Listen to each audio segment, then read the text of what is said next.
El departamento de La Paz lleva 15 días cercado por los bloqueos. Se registran ya 3 muertes por falta de atención médica, mientras mineros, la Central Obrera Boliviana y grupos cevistas se movilizan y piden la renuncia del presidente Rodrigo Paz.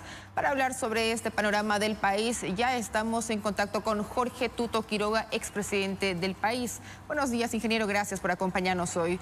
Según el gobierno, detrás de las movilizaciones está políticos del Chapare y aliados con el narcotráfico que quieren tomar Bolivia a la fuerza. ¿Qué opina usted al respecto? Hace décadas sabemos que Evo Morales se dedica a proteger la coca del Chapare, que no tiene el uso milenario tradicional de la de yungas y que solo sirve para hacer la cocaína, la que legalizó en marzo de 2017, la cocaína del Chapare fue legalizada, la que nos atrae a los Marcet, al Marcet, PCCs, Vermelos, y ese ha sido su negocio siempre. La otra cosa que siempre hace este señor es, cuando él no está en el gobierno, atentar, marchar, desestabilizar y buscar que la democracia reviente y salte y que nos quedemos sin ella. Está claro de que en esta coyuntura hay una indignación popular producto de la gasolina basura, de la frustración de ver las explicaciones cambiantes de las maletas que entraban por Virubiru, de las cajas fuertes, de contratos que nos explicaron sobre importaciones de combustible o de petróleo.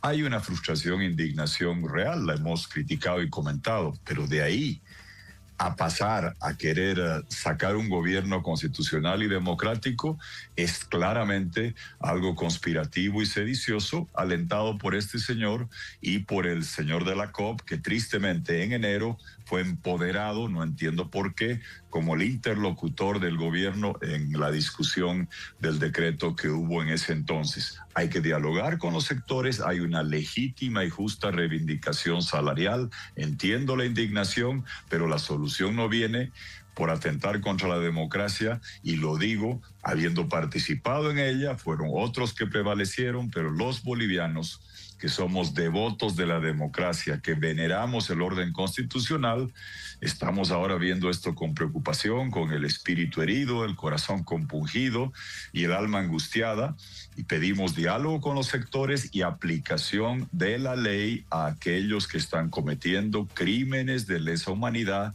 porque evitar que la gente tenga medicamento, combustible, alimentos, que sufran los gremialistas, los vendedores, los cuentapropistas, que fallezcan gente en los bloqueos, que se queden sin oxígeno en los hospitales, son crímenes de lesa humanidad que deben ser tratados con la aplicación rigurosa de la ley.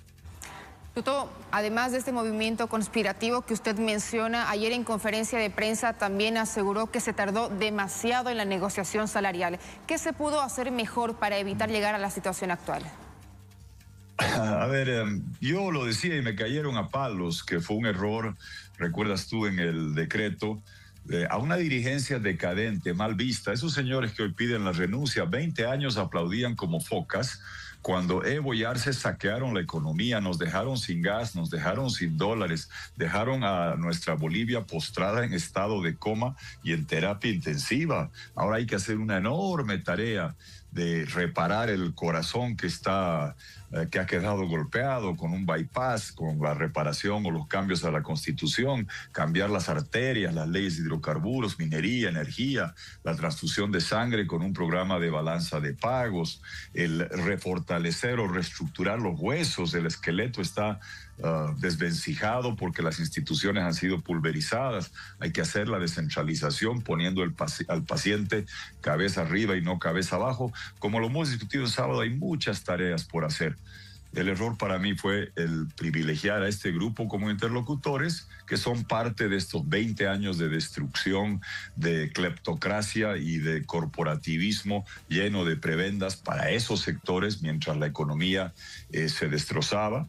También se dijo, si tú recuerdas, que el salario mínimo incrementaba 20%, el salario cero. Era muy difícil, tú sabes bien que en marzo, abril, siempre hay los pedidos salariales de magisterio, de salud y también de la policía. Ojo, hay que tener cuidado, he visto que hay un bono, yo saludo el trabajo que están haciendo, hay que tratarlos bien a los hombres y mujeres de Verde Olivo, pero esa discusión salarial que se hace entre Carnaval y Semana Santa se difirió hasta después del 1 de mayo. Primera vez en añadas, excepto el año de la transición y del COVID, primera vez que estamos en mayo, no hay presupuesto, no hay las discusiones salariales, pero así llegamos acá. Y además, cuando se ve que el gobierno retrocede, con la ley 1720 fue un pretexto que se utilizó para movilizar y dañar al gobierno, y hoy está clarísimo, porque se abrogó la ley y siguen las movilizaciones que ya toman un cariz insurreccional cuando piden la renuncia del gobierno. Pero ya lo que pasó, pasó, aquí estamos. ¿Qué hay que hacer? Sentarse por tiempo y materia, no con cuartos intermedios, con el magisterio, porque el sector urbano del magisterio se mueve en las calles, como muestras en las imágenes, el sector rural se mueve en zonas periurbanas y en bloqueos. Hay que negociar con el magisterio, hay que negociar con salud y con la policía. Hay que atender las demandas sectoriales, pero ojo, cuando la gente ve que en La Paz hay esto, aparecen varios sectores como los niños en un cumpleaños infantil, cuando van a darle a la piñata a ver qué pueden recibir.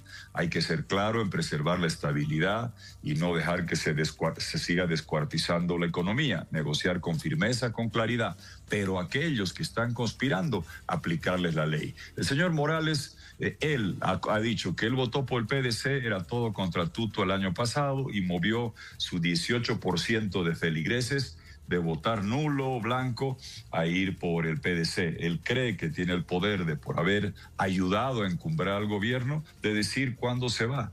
Y está arremetiendo porque no está en pavor de responder ante la justicia. Todo el mundo sabe que si hubiera estado antes de que yo jure, se iba a una hamaca caliente en Cuba, y si yo llegaba estaba en una celda fría hoy día, porque no puede haber la impunidad para una persona cuyo modus operandi es: o soy el dueño de una Bolivia en estado de coma o cadavérica, antes que ciudadano de una Bolivia viable, y voy a reventar la democracia. Esa es la forma que este señor trabaja, y varios de sus adláteres. Hay que aplicar la ley con todo su rigor. La Corte Penal Internacional, el Estatuto de Roma, tipifica como exterminio privar a población civil de alimentos, de medicamentos, de combustible, que es exactamente lo que está pasando. Ahora, y el gobierno debe actuar. Permítame, expresidente, usted también se ha referido al silencio del vicepresidente Edman Lara. ¿Considera que detrás de los movilizados está la intención de volverlo presidente? Mire, yo no estoy sindicando a Edman Lara de absolutamente nada. Él es vicepresidente, lo respeto como tal. Creo que desde el Poder Ejecutivo y mucha gente del Ejecutivo no lo ha respetado en sus funciones. Él ha sido elegido junto con Rodrigo Paz por 5 años. Más allá de las afinidades o desavenencias personales, como instituciones, le deben a Bolivia trabajar cohesionada y coordinadamente por 5 años. A él no se le ha dado su lugar, él tiene legítimas protestas. Yo sé que la forma que él se porta llama la atención. Yo he sido víctima de una catarata de insultos en la segunda vuelta. Creo que con JP fue todavía víctima de más insultos. Conozco los problemas, pero entraron a la papeleta juntos, tienen la obligación de trabajar juntos. Yo no sindico a nadie, lo que pido es, como dice la Biblia: no soy digno de que entres en mi casa, pero una palabra tuya bastará para sanarme. Se lo digo parafraseando eso que decimos en misa, que él se ha ganado el puesto y la dignidad de vicepresidente, y una palabra o unas palabras de él desinflarían este conflicto, porque aquellos que salen a decir que renuncie el presidente, ¿qué están diciendo? Implícitamente se entiende que jure Lara, y él no se puede prestar estos afanes conspirativos. Va a escuchar cantos de sirena, pero si él se presta a esos afanes conspirativos, dudo mucho que le funcione y quedará sellado como una persona que buscó conspirar para entrar, si es que no sale en las próximas horas y muy rápido a decir con claridad y de forma rotunda: rechazo los pedidos de renuncia del presidente Paz. Juntos llegamos, juntos nos vamos, y lo digo con la experiencia de alguna vez en la vida haber dicho eso cuando al presidente Banzer buscaron desestabilizarlo. Una palabra, una expresión de él clara, nítida y rotunda, créame que desinflaría los afanes conspirativos, no las legítimas demandas salariales, sectoriales que se tienen que negociar. Este es un momento donde presidente y vicepresidente deben poner la democracia, sus mandatos constitucionales y el valor de ellos por encima de sus desavenencias y trabajar juntos. Si no lo hacen ahora, 4 años y medio es muy largo para resistir con las dos cabezas en constantes fricciones. Ahora, ¿qué pasa con estos pedidos de renuncia? Hemos conversado con analistas y dicen que esto no debería ser sujeto ni siquiera a debate porque está en la Constitución. ¿Usted coincide con esto? Esa es mi posición de toda la vida, no ando escuchando lo que dicen analistas, yo digo lo que yo creo. Yo soy demócrata, respeto el Estado constitucional, no soy parte de este gobierno, soy opositor, pero soy devoto de la democracia y del orden constitucional, y siempre que se ha buscado atentar en contra de él, he estado de ese lado y siempre he dado la cara. Eso es sedición y eso debe ser tratado con todo el rigor de la ley, y sobre todo cuando viene de una persona que debería estar hoy sentado en el juicio en Tarija por su depravada inmoralidad. Y es difícil ver a quién ha hecho más daño el señor Morales, a la economía, al país, a las instituciones, que ha saqueado la economía, ha destruido las instituciones, nos ha llenado de corrupción, nos ha negado el narcotráfico. Viene a hablar ahora de que cuando él estaba, las cosas estaban bien. Recibió un país sin deuda, lleno de gas y generando dólares. Devolvió un país sin gas, con muy pocos dólares, con las instituciones destrozadas y llenas de narcotráfico. Él y Arce hicieron eso juntos. Y sabemos que él, cuando no tiene el poder total, busca desestabilizar. O no recordamos que marchó de Caracollo para sacar a su pupilo Arce, al que él impuso con el dedazo del jefazo como candidato. Sabemos esa obsesión enfermiza que tiene por el poder y la necesidad desesperada que tiene hoy de buscar impunidad. Y es difícil, decía, ver a quién le ha hecho más daño, a niñas de Bolivia o a la Constitución o a la economía. Pero como fuese, este señor carece de la autoridad moral y credibilidad.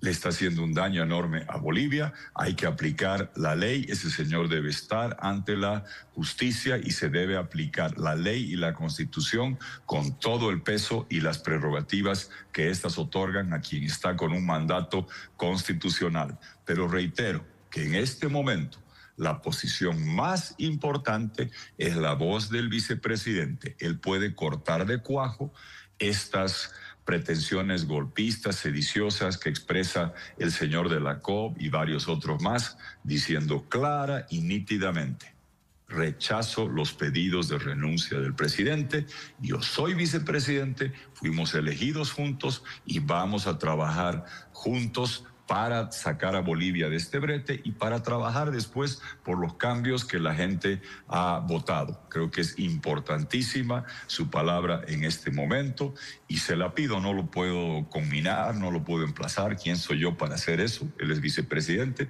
lo respeto como tal, pero su palabra o su expresión en estos momentos tan álgidos donde la gente está sufriendo ayudaría a desinflar la parte conspirativa para que se atienda las justas y legítimas reivindicaciones y aspiraciones salariales o sectoriales que se deben dialogar en el marco de las limitaciones económicas que el país hoy sufre.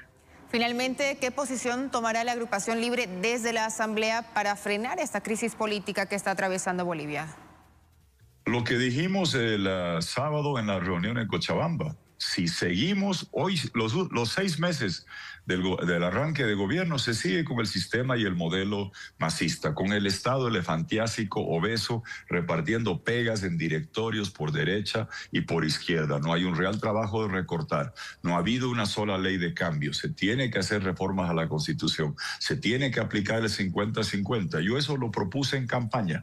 Una característica que tengo es que soy consistente. Yo no soy oportunista de acomodarme y decir una cosa. Si no iba el sábado pasado, estarían diciendo que yo estaba en afanes desestabilizadores. No, voy y doy la cara, y doy la cara más que muchos ministros que brillan por su ausencia, y pido y exijo trabajar en una agenda de cambio que es lo que la gente votó el año pasado. Y yo no me opongo a lo que propongo, hay una enorme tarea legislativa, ahí estaremos. Ahora, si se quiere seguir con el modelo de la gastadera, de la robadera, del estatismo y del centralismo del MAS, voy a estar al frente.